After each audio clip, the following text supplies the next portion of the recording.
Today we are going to look at the stock XYZ, probably more commonly known as Square or Cash App. So let's jump on investing.com and take Here we are on investing.com on Block.Inc.'s homepage, ticker symbol XYZ. This is part of the financial sector, this company, and you would know it as Square and also Cash App. These two features, these two processes, platforms that work together to form the company Block Inc. or XYZ, trading on the New York Stock Exchange. So we're going to look at the numbers, look at the price to earnings ratio and the PEG ratio, the charts, different things like that, and I'll share my thoughts. The date is currently the 16th of March, and we're about to enter week number 3 of March in 2026, and I record these and upload these same day of, so that the data is as accurate as possible. It's currently sitting at $59.79 USD. The most recent day of trading, that was Friday the 13th of March, it pretty much stayed flat, had a dip of 0.18%. After hours or before a pre-market of today, it's up 0.9%. Its 52-week range is $44 to $52. $44 to $82. Putting the current price pretty much right in the middle of that 52-week range. It is at a medium or moderate uncertainty. If you follow my channel and follow my investing on eToro and such, you know that high I list as speculative, and then low and moderate uncertainty you can hold more. I recommend holding more of positions towards the low and moderate, and maybe just one or two in the speculative category area of the high, which is high. Let's look at the bullish to bearish signals that are coming from investing.com.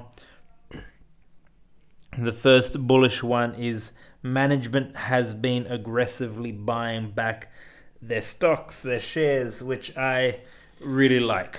That is a bullish signal that I like to see, and so that's a big one for me if I see it on there. Bearish signals, we've got 11 analysts have reviewed their earnings downwards for the upcoming period. The stock has taken a big hit over the past week, or the last week.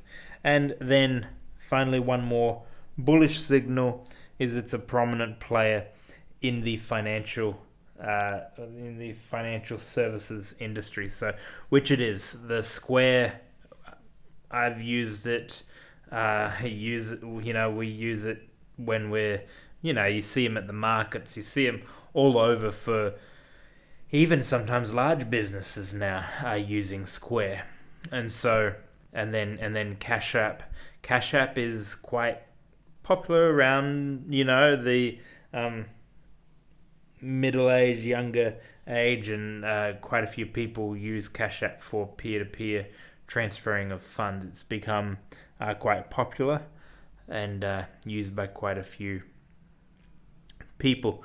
Looking at the chart in the past week, it's taken a dip of 8%, 8.77%. In the past month, it is up 17%, so it's had a good month. In the past 3 months, it is down 7%. In the past year, it is pretty much flat, up 1.9%. I classify that as flat for the length of a year. Up for the past 5 years, it's actually down 73%. And for the past 10 years, it is up 291%. Now, down in the past 5 years, up in the past 10 years, you can see right where that spike is. 2020, 2021, that spike where it jumped up high is really a COVID-related spike in the stock price. Went up really high, but you can see the past 5 years, as mentioned earlier, it's actually down from the past 5 years because it's still calculated, it's taking it from that height in COVID, but you can see it's come back to really where it was before COVID. And so, growth here, unless we see something else like COVID that causes stocks like this to go really more higher valued than they should be. It's looks like where it should be based on the charts. Now let's look at the valuations, and this will help give us another index. Price to earnings for XYZ, P to E, price to earnings ratio is 27.3 compared to its peers of 27.1 and the sector of 9.6. Its PEG ratio which brings in growth, expected growth or upcoming growth. Earnings is negative 0.51. Peers of negative 0.29 and sector of 0.03. Now, the way PEG is calculated is if it's sitting at a 1 based on price to earnings, and then the growth, if it's sitting at a 1, it's basically saying it's valued where it should be valued. Under that, it's saying this is probably undervalued, right? Between 0 and 1, undervalued. Over 1, it's saying based on where expected earnings is happening and growth is happening, all this kind of stuff.